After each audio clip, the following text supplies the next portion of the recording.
Assalamualaikum warahmatullahi wabarakatuh. Alhamdulillahi rabbil alamin. Wassalatu wassalamu ala ashrafil anbiya wal mursalin, imami ghurril muhajjalin, wasadatus sufiyatil muhaqqiqin, wa ala alihi wa ashabihi wa man tabi'ahum bi ihsan ila yaumiddin, amma ba'du. Nasihat yang atau kalam hikmah yang ke-42. Bismillahirrahmanirrahim.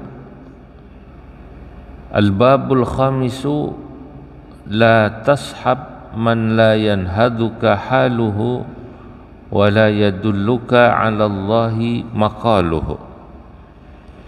Berkata Imam Ibnu Athaillah Al-Iskandari, beliau mengatakan dalam salah satu kalam hikmah atau nasihatnya, la tashab, janganlah kau bersahabat, man, kepada orang, la yanhaduka, yang tidak membangkitkan kepadamu, haluhu, keadaan yang bersangkutan, wala yadulluka, dan tidak menunjukkan kepadamu, alallahi, kepada Allah, maqaluhu, segala ucapannya. Kalau dalam bahasa terjemah yang mudah, jangan engkau berkumpul, bersahabat, akrab dengan orang yang setiap ucapan dan perilakunya tidak membuat dirimu mengenal kepada Allah dan membuat dirimu bangkit untuk menuju Allah, kira-kira gitu. Saudara-saudara, nasihat ini adalah salah satu nasihat Imam Ibnu Athaillah yang sangat populer. Ya, di mana kita diajari hidup itu kan, kata Imam Ghazali, kita tuh sebagai makhluk sosial pasti kumpul pada sesama manusia.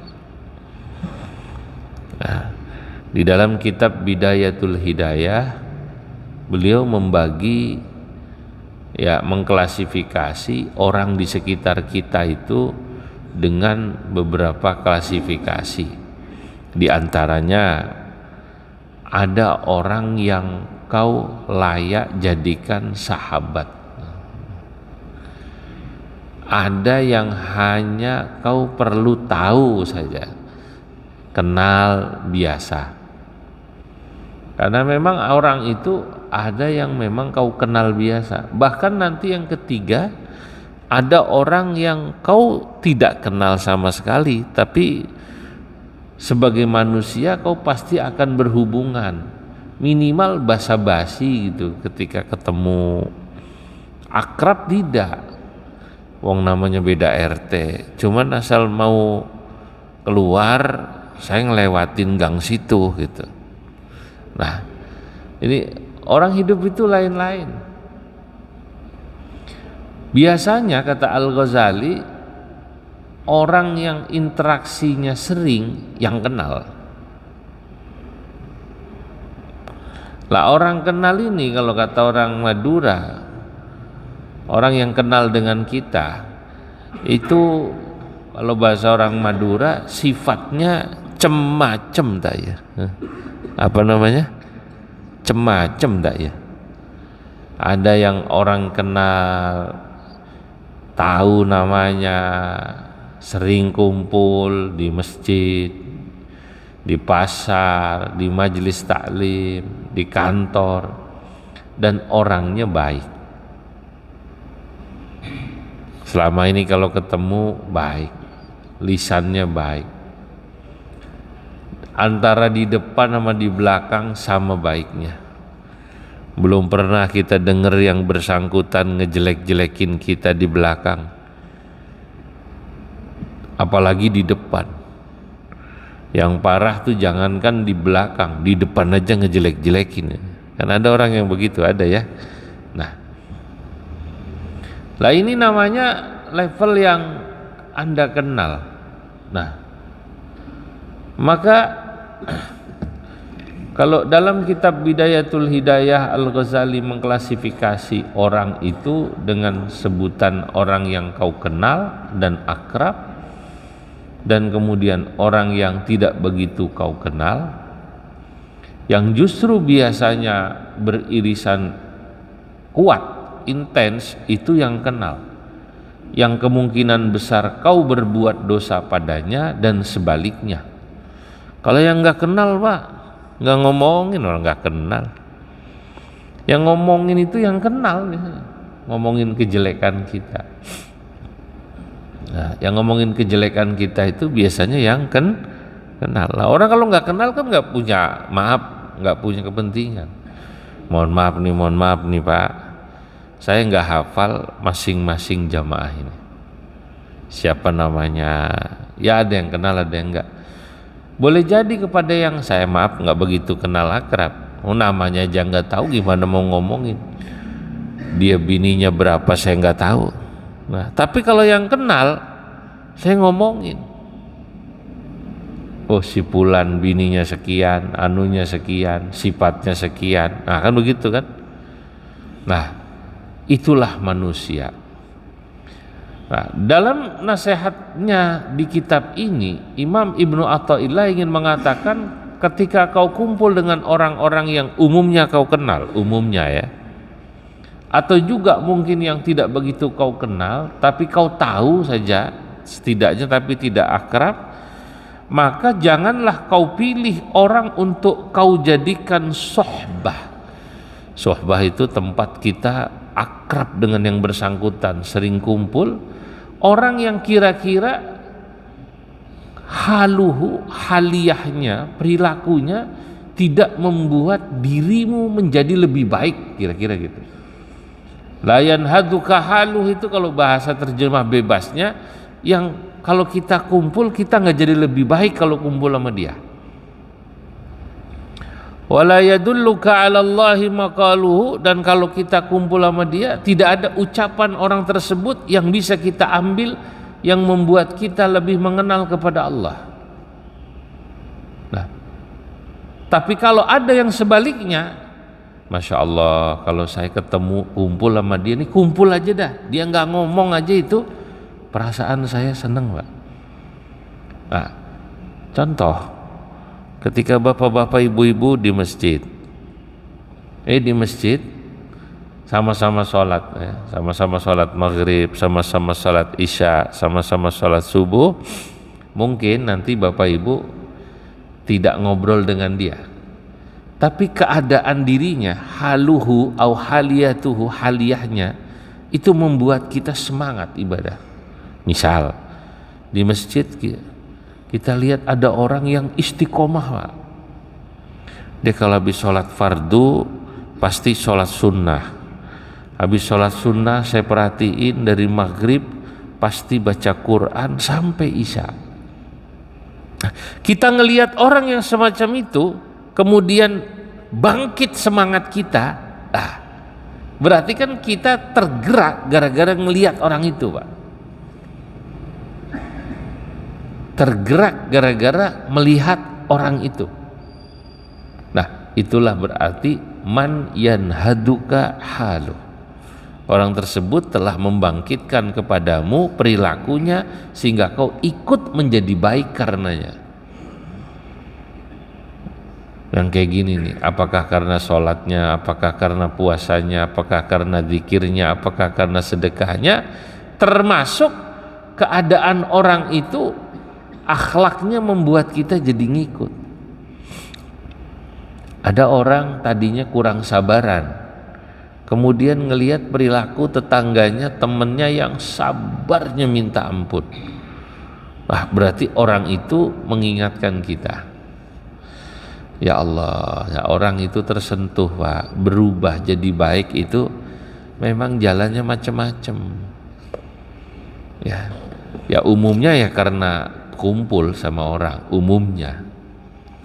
Tapi saya melihat misalnya cara Allah gitu ya, mengingatkan manusia sehingga kita menjadi berubah, itu jalannya macam-macam.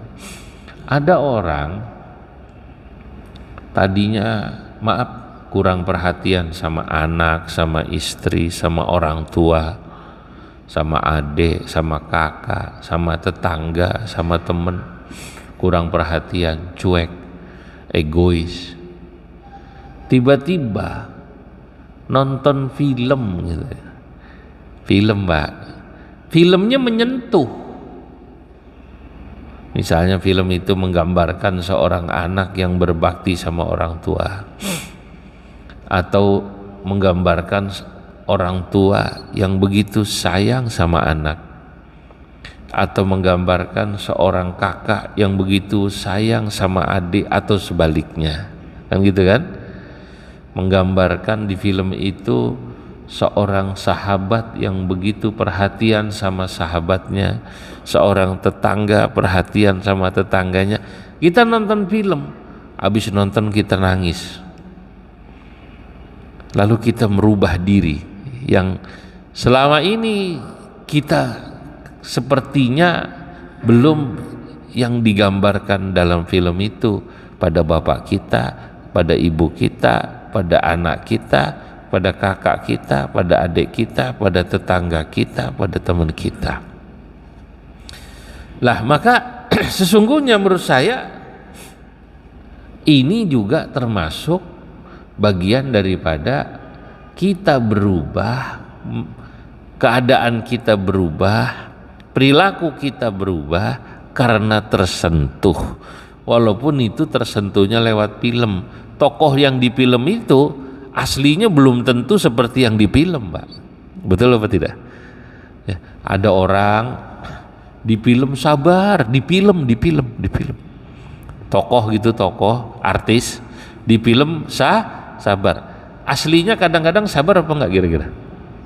Hah? Belum tentu kan?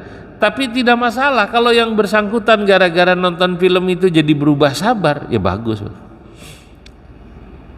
Nah, film semacam itu insya Allah film yang bermanfaat.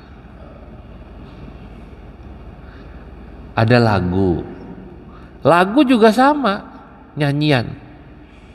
Ada nyanyian yang gara-gara kita mendengarkan nyanyian itu kemudian menjadi sadar, Pak. Menjadi sadar, tadinya maksiat jadi tobat.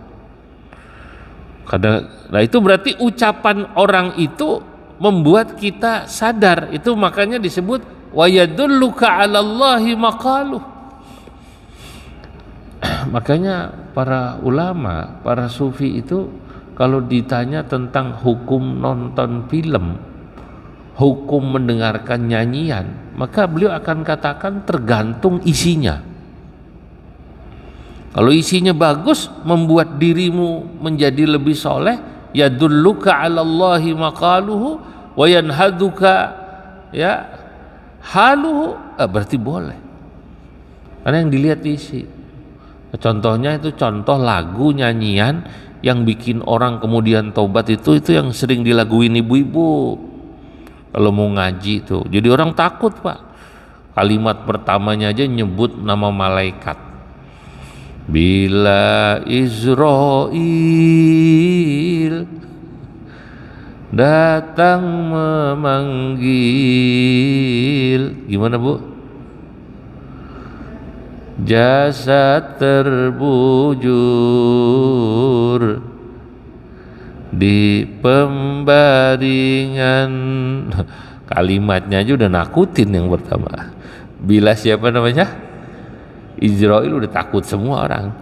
Itu kalau ibu-ibu tuh lagi nyanyi begitu, ya selawatan apa nyanyi apapun lah, pokoknya bersenandung, yang denger, Pak, wah dalam itu, dalam. Waduh, bener ya, orang kalau udah mati itu yang namanya perhiasannya, yang namanya hartanya dipakai istri yang baru, kan begitu Ibu ya, ujung-ujungnya kan begitu. itu ternyata hartanya ditinggal aja begitu. Jadi itu nyanyian berarti menyadarkan dirimu. Nah ini makna secara umum. Nah, baik, sekarang kita baca syarah penjelasan daripada Imam Ibnu Ajibah. Qultu, aku berkata, kata Imam Ibnu Ajibah, alladzi yanhaduka haluhu, yang dimaksud seseorang yang keadaannya membuat dirimu bangkit adalah huwallazi idza ra'aitahu dzakartallaha. Orang yang keadaannya membuat dirimu bangkit adalah orang yang ketika atau setiap kali atau acap kali dirimu melihat orang itu, kau langsung ingat Allah. Aduh, saya kalau ngelihat dia langsung ingat Allah. Mau maksiat malu, mau nggak ibadah malu. Lagi mana? Dia itu ya nggak ngomong sih, cuman dia kalau lagi ke masjid sambil nyeret-nyeret kakinya pakai tongkat, tertatih-tatih, saya malu Pak. Saya langsung ingat Allah. Kenapa? Lah saya masih sehat. Nah, kalau orang melihat misalnya yang ke masjid tadi ya jalan tertatih-tatih pelan, nyeret-nyeret, terus dia langsung kena gitu, berarti bagus. Yanhaduka halu. Kalau ngelihat orang kayak begini, kan dulu sempat ada yang viral ya Pak ya, orang ke masjid bukan cuma tertatih-tatih, tapi digambarkan itu di video viral itu orangnya bahkan nggak punya kaki. Ada apa enggak? Ada nggak kira-kira? Itu pernah dia ke masjid bahkan bukanya susah. Nah itu langsung terkena ya, gue sehat kenapa nggak mau ke masjid, kan gitu. Berarti bagus, orang itu membuatmu bangkit. Yang repot ngelihat kayak begitu sama sekali orangnya tidak tergetar, sama sekali tidak kesetrum. Lihat Masya Allah, kita bukannya malu sama beliau. Kenapa? Udah sakit begitu, jalannya pun tertatih-tatih. Ya Allah, rajinnya luar biasa ya ke masjid. Wajar aja udah pensiun, dulu juga nggak begitu dia. Malah komennya begitu katanya. Nah, kalau orang tidak yanhaduka haluhu, berarti ini yang salah bukan orang yang di sana. Di sini setrumnya udah mati nih, hatinya mati, hatinya udah keras. Ada orang lebih susah dari dia, lebih miskin dari dia, korban. Mestinya orang ini kena dong. Ya Allah, ya masa dia yang lebih susah dari kita aja, atau ekonominya di bawah kita walaupun gak susah gitu. Ya Allah, korban, masa kita gak korban? Ya biarin, ini kan baru kali ini, kita mau tiap tahun dari dulu juga. Berarti emang orang ini gak tergerak. Nah, faqad kunta fi halil ghaflati, kata Imam Ibnu Ajibah, boleh jadi dirimu dalam keadaan lalai. Falamma ra'aitahu, tapi tatkala kau melihat orang lain, seseorang yang kau tahu, nahata haluka, lalu bangkitlah keadaanmu. Jadi kadang-kadang kita ini kan iman naik turun Pak. Nah kita beruntung kalau pas lagi strum iman kita turun, ketemu orang tersebut membuat iman kita tuh naik. Nah, itu yang penting. Makanya kalau bisa ya cari temen yang nyemangatin gitu, kira-kira cari temen yang nyemangatin. Nah saya bisa maklum ada satu daerah atau kelompok orang yang dia tuh nggak mau pindah dari kampung itu karena dia merasa di kampung itu dia temen ibadahnya banyak, di masjid banyak, semangat dia Pak. Ya diajak pindah di rumah anaknya nggak mau juga. Nggak betah gue di rumah lu, biar rumah lu bagus, kompleknya bagus, tamannya bagus. Kenapa? Nggak ada pengajian di sini, itu katanya. Ada nggak yang begitu kira-kira? Gua nggak denger ada pengajian. Ya. Gue pengen kayak di Al Mubarakah Menteng Pulo ya ini, apa namanya? Menteng Dalam ya, Menteng Pulo. Di sono biar ya kampungnya nggak begitu elit-elit banget, atau orang malah ya mulai rada sumpek kalau diganggang. Tapi gue seneng pengajian rame, orang ke masjid rame, tetangga juga begitu. Gue demen.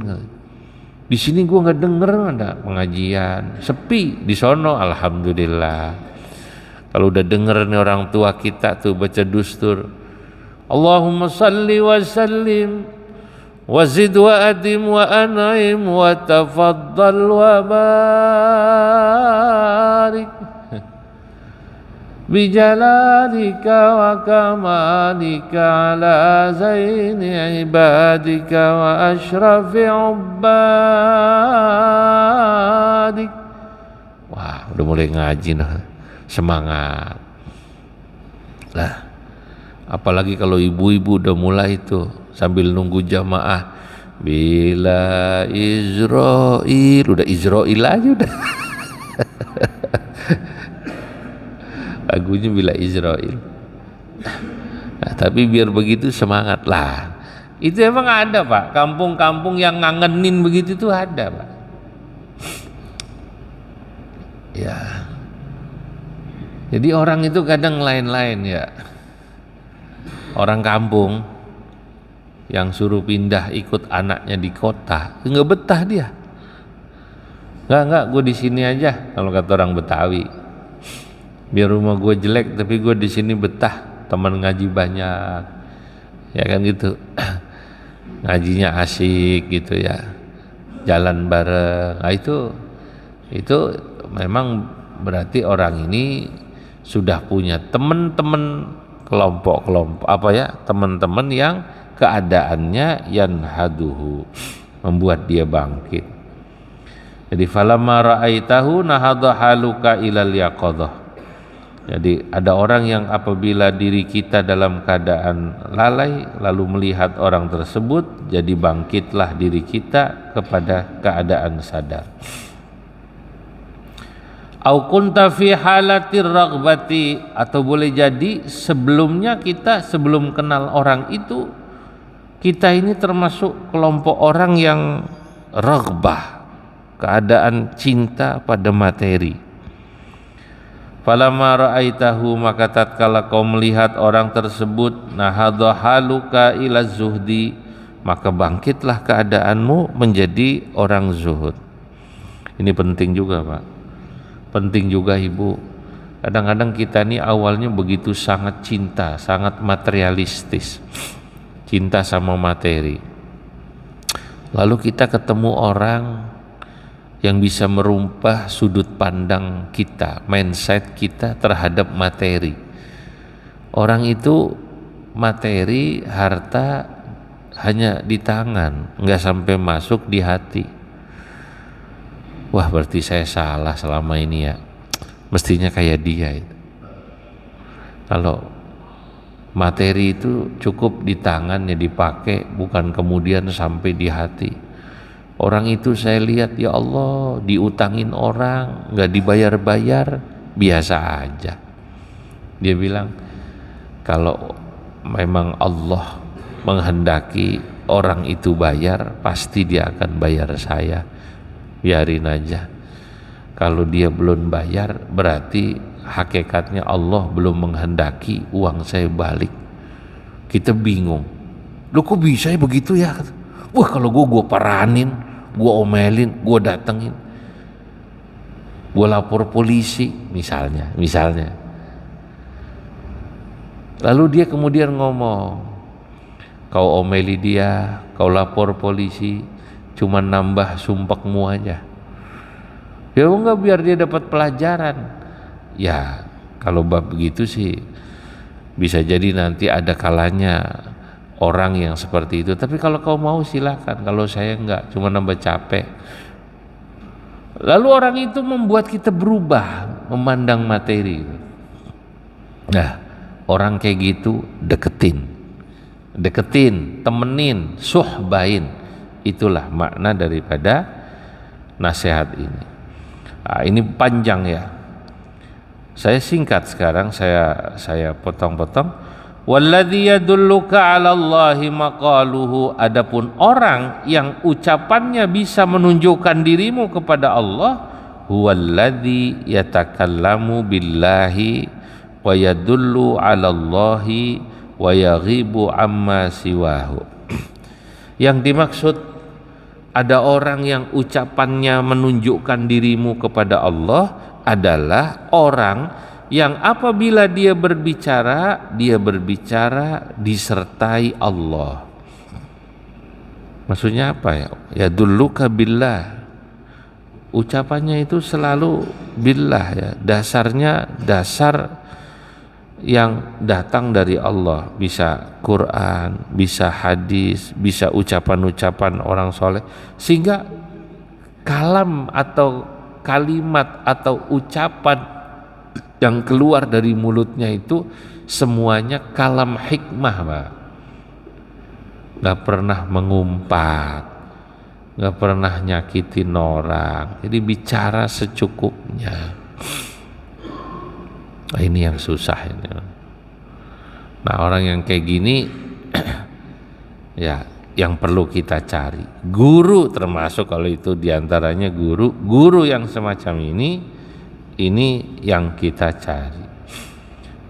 Dan wa yadullu 'ala Allahi wa yaghibu amma siwahu, dan orang semacam itu setiap ucapannya biasanya menunjukkan dirimu kepada Allah karena yang bersangkutan sudah lupa dari yang selain Allah.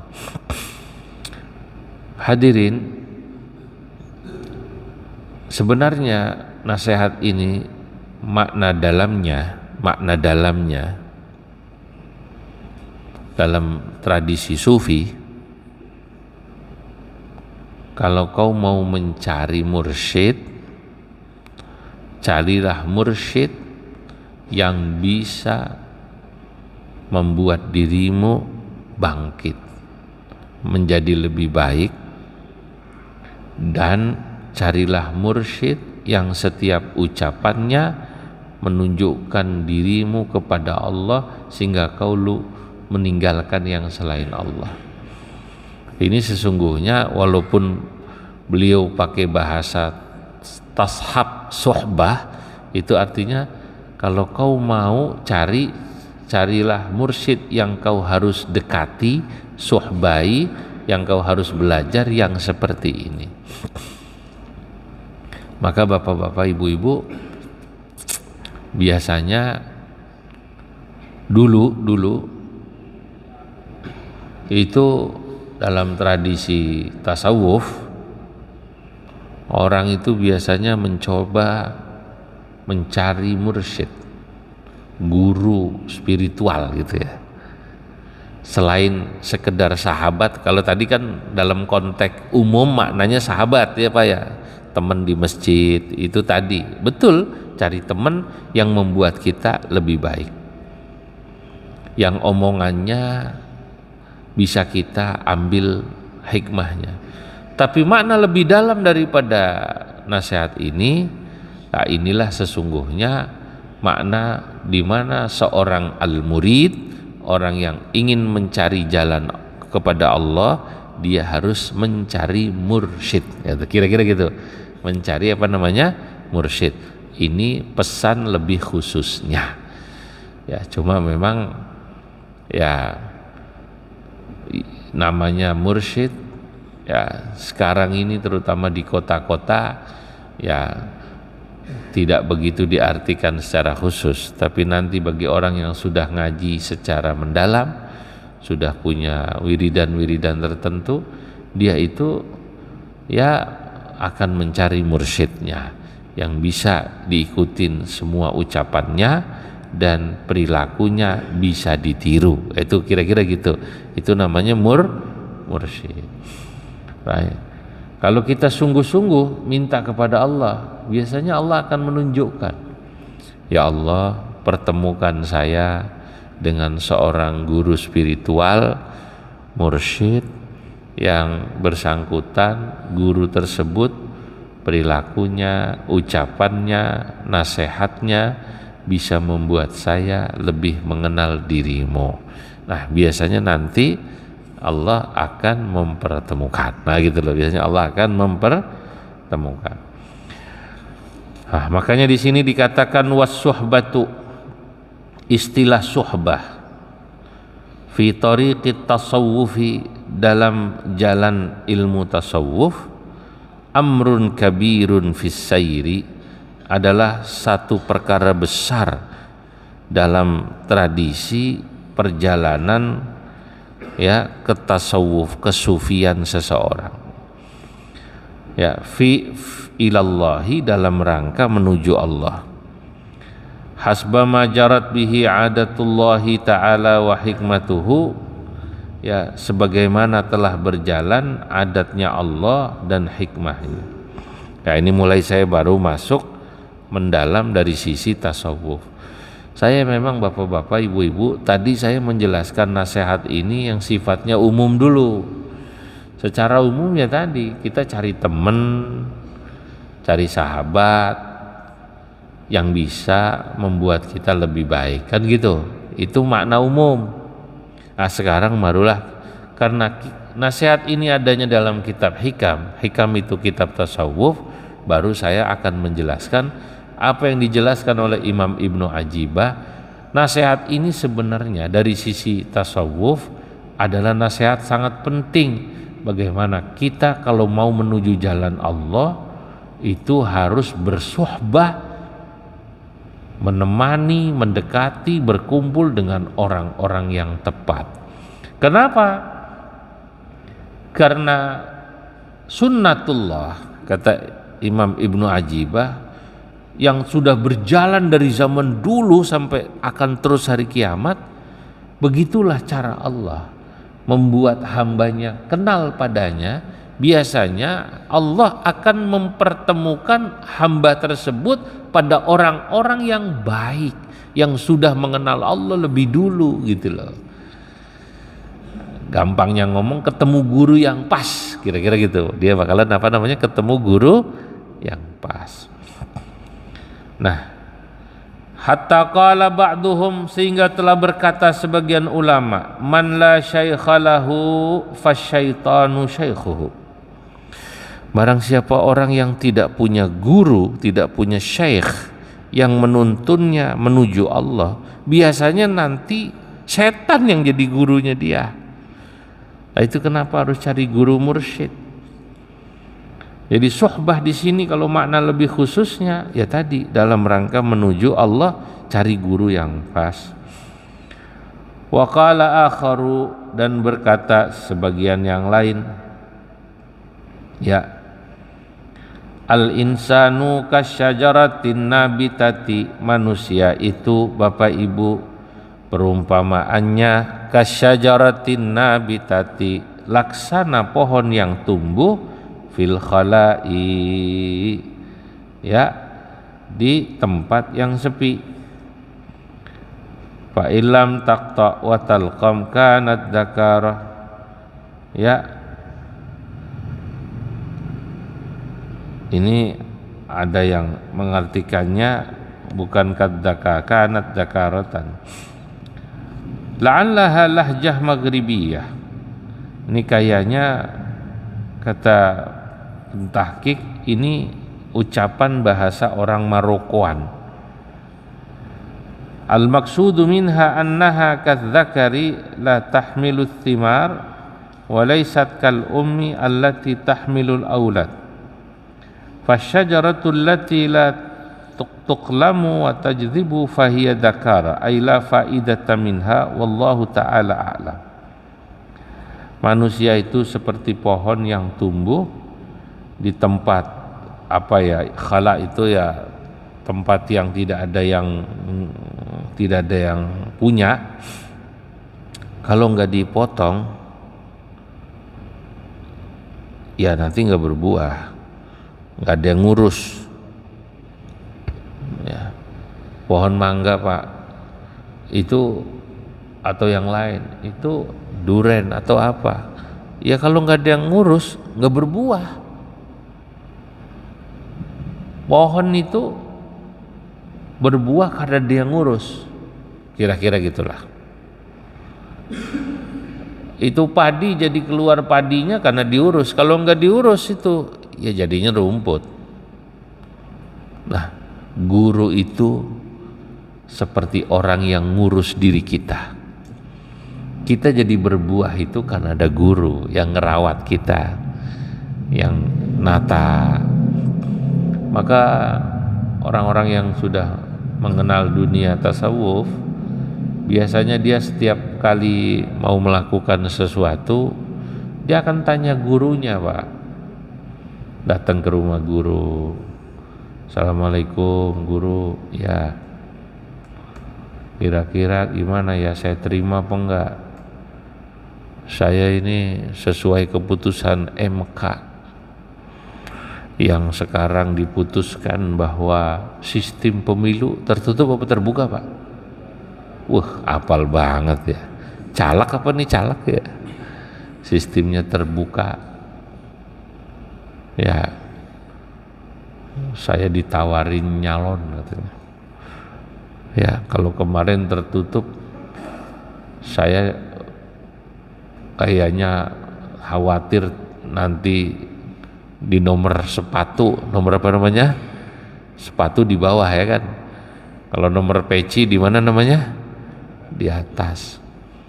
Dia nanya sama gurunya, ini sekarang sistemnya terbuka guru, siapa yang punya teman banyak, kenalan banyak, biar nomornya nomor sepatu kemungkinan jadi gede, kan begitu.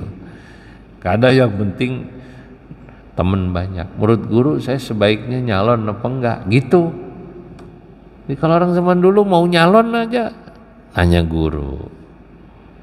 Nanti gurunya menjelaskan A, B, C, D lah, kamu niatnya apa, tujuannya apa, terus sampai kemudian yang bersangkutan pada kesimpulan saya nyalon misalnya. Kalau itu betul petunjuk guru, kerjain. Kalau gurunya bilang jangan atau dia tidak nyalon, kalau itu betul gurunya yang mempertimbangkan, jangan gitu, Pak. Ada lagi yang datang ke gurunya, guru, istri udah ngasih izin saya kawin lagi. Waduh, ada yang begitu nih istrinya di sini ya? Ada.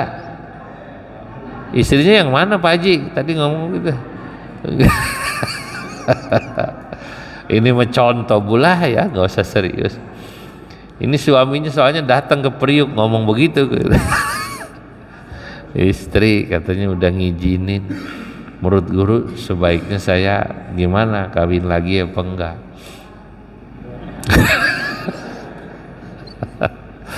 Masya Allah. Ya. Kalau Pak Haji selamat kan udah ya Pak Haji ya, udah kan? Udah, karena istrinya ngizinin nih.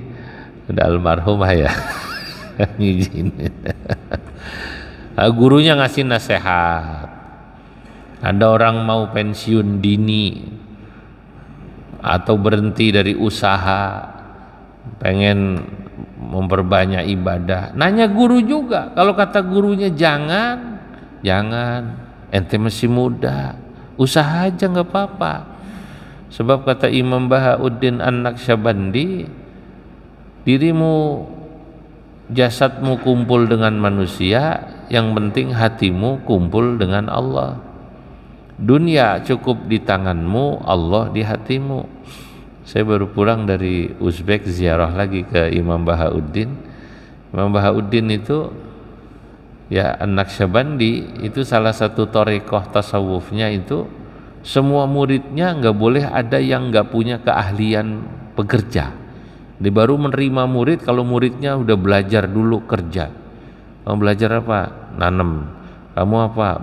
Tukang kayu. Kamu tukang jahit. Kamu tukang apa? Udah pada kerja semua nih murid, baru diterima jadi muridnya Imam Bahauddin Naqsyabandi. Jadi beliau tidak setuju kalau orang bertasawuf itu wiridan itu nganggur, itu nggak mau. Karena dalam pandangan beliau ya, dunia ini memang harus dimakmurkan oleh orang Islam, ya oleh kita semua hamba-hamba Allah. Nah, makanya kalau orang yang tiba-tiba langsung mau berhenti kerja, mau wiridan aja, ini kalau ketemu guru yang nggak pas repot. Makanya gurunya nasihatin, tetap aja kamu kerja, sini ngaji, kan gitu. Itu harus guru semua pertimbangannya. Sebab man la syaikha lahu fasyaitanu syaikhuhu. Orang kalau nggak ada gurunya, setan lah yang bisa jadi siapa namanya? Gurunya. Wa min surutis syaikhi arba'atun. Nah, kalau Anda mau bertanya, guru itu sebaiknya seperti apa, Pak? Nah, di sini Imam Ibnu Ajibah menjelaskan di antara syarat guru yang mestinya terpenuhi pada dirinya itu ada 4 yang mesti kau jadikan guru. Pertama, ilmun sahihun. Seorang guru yang kau jadikan panutan itu hendaknya yang pertama ilmun sahihun, yang bersangkutan memiliki ilmu yang sahih, ilmu yang benar. Kita udah lihat, oh ya jelas ini sanadnya jelas, sanadnya jelas ini, ngajinya di mana, gurunya siapa, itu ilmu yang sahih. Kedua, wa dzauqun sharihun. Selain itu yang bersangkutan memiliki dzauq sharih. Dzauq itu perasaan yang dzauq ya. Ini istilah dalam tasawuf, agak sulit saya menerjemahkannya. Makna aslinya dzauq itu perasaan, sharih yang jelas. Begini kira-kira, ada orang-orang soleh, orang-orang alim itu setiap kali yang bersangkutan merasakan sesuatu itu yang dirasakan pas terus, Pak. Kegelisahannya, ketika gelisah, gelisahnya itu pas. Oh ya benar, pantas guru itu gelisah, benar. Ketika gembira, gembiranya pas. Halal maqbud, halal mabsud itu pas. Yaitu namanya dzauq ya. Wa himmatun 'aliyatun. Yang ketiga, seorang syekh itu hendaknya yang bersangkutan punya himmah, visi, misi 'aliyatun yang tinggi. Ya, mikirnya tuh panjang, Pak. Visi kan harus sesuatu yang besar jauh, bukan yang kecil-kecil. Jadi kalau menunjukkan seseorang itu bukan umpan-umpan pendek ngajarin pada muridnya, tapi untuk yang jangka panjang. Maka yang aliyah itu pasti tujuannya adalah akhirat. Tujuannya akhirat, bukan dunia.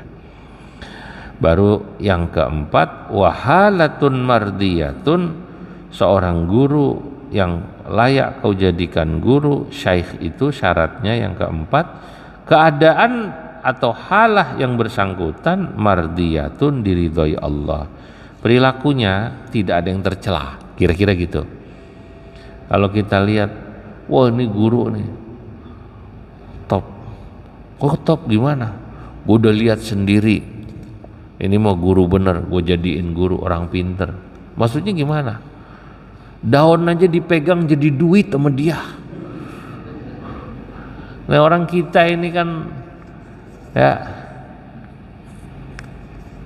rata-rata nyari guru yang begitu. Itu mah bukan guru, dukun. Apa namanya? Dukun. Yang kalau ada daun dipegang jadi duit.